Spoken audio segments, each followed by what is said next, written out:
Hi. Hi, Alex. When you joined the show, it was a very established cast and crew. And just wondering which cast member was the most welcoming and which cast member was the most intimidating? Well, to be fair, none of them were welcoming. So, it's kind of like, how do you choose between awful, terrible, and horrendous? You know, it's like, pick a hand, you know? What's really funny is that, like, you know at your job when you, like, first meet everybody and everybody's extremely professional, and then, like, you get to know them, and then, you know, day one's like, oh, really great to meet you, like, look forward to working with you. And, like, 6 months in, you're like, what's up, loser? Like, kind of like that. So everyone was professional and nice. I was really intimidated to work with Mark because our characters were kind of, you know, we never met, we never interacted, and then, you know, throughout the 13th season, our build-up was like when we would eventually collide. So I guess I was kind of like building that up in my mind. So I'd say that. It was more so intimidating to like come onto a show that people really love and bring in like a new character. So I was pretty nervous about that. But I mean, you guys have been, you know, pretty nice, right? I'm kidding, you guys have been awesome. Yeah, I was more so intimidated with that because, you know, if people hate the character on the show, then like, you know, it's not gonna last. So, thankfully it worked out and here I am. Thank you. Thanks for keeping me employed, guys. Shout out to you guys. Hello. Hi, I was wondering if you could change anything about Jack, what would you change? I mean, we tried the thing where like, I think I answered in previous years, I was like, I wish Jack could meet some people his own age. And then every time that's happened on the show, I've like almost killed them. Or, you know, I think it was last year and I was just like, yeah, I'll hang out with these kids. And I was like, hey, watch this. And then I accidentally stabbed one of them. Which, pro tip, if you're trying to make new friends, don't stab them. So I would have said that before. I really wanted to bring back the Velcro shoes. I feel like that was a cool look. But I don't think I'd really change anything. I don't know. What would you change? You're writing the show now. Go. Oh no, nothing. He's great. You could have been like, you know what? You could have like got me a Ferrari or something. Be like, Jack drives a Ferrari. I was asking you, like, I don't know.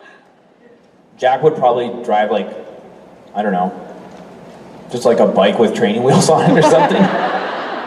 You'd be like, let's go, guys. When are you gonna take off the training wheels? Oh no, I can't do that. I can't do that. Thanks.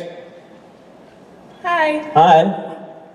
So my question was in the gag reel, and what Jensen has said is that in one of the scenes when you guys are at the hospital, whenever you collapsed or whenever you fell, they would always doggy pile you.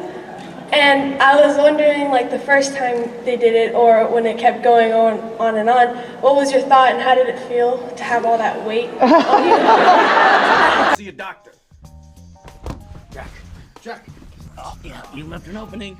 Oh, opening. Oh, right, relax. We don't need a doctor, we're good. Pretty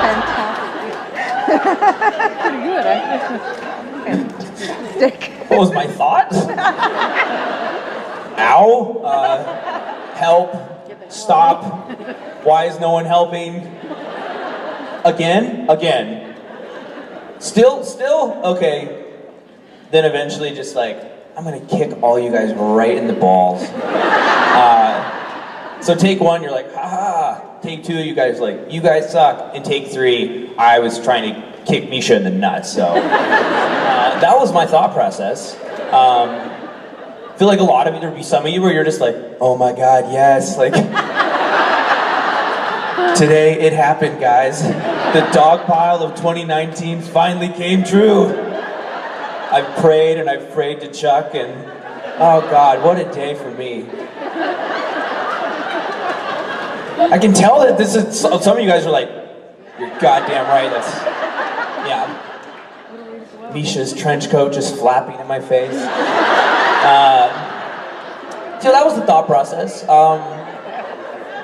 What's really funny is, I mean, I don't think Jared's 40 yet, but all these are full-grown men, and like they're spending their days dogpiling me. I'm like, don't you guys have kids to hang out with? Like, this is my life. This is my life. So, yeah, not as fun a day as you'd think. But now I got to take like jujitsu classes and stuff just to defend myself. Also, a fun fact from that day. I don't know how well people remember the episode, but there's a shot of me on the gurney getting like, you know, rolled through the hospital. So part of that day, in addition to getting doggy piled, was our ACAM operator, Brad. While I'm laying on the gurney, he's fully straddling me with the camera like this. And just like to get into the position, he's like, okay, here we go. Rolling, and just filming over me, so I've just got a full-grown man, so I get crushed by 3 men, and then I'm like, good day. And then God's like, watch this. And then I'm getting straddled by Brad. And the worst part was, like, in between takes, they'll, you know, maybe a minute or two sometimes where they'll, like, review the footage or see what happened. And for him to get out there and off the gurney, it really just wasn't worth it. So in between takes, he was still on top of me. And I'm just like, you know what, let's just ride this out at this point, you know? Like it's hard for him to get off and on. I was like, let's just stay here, it's fine.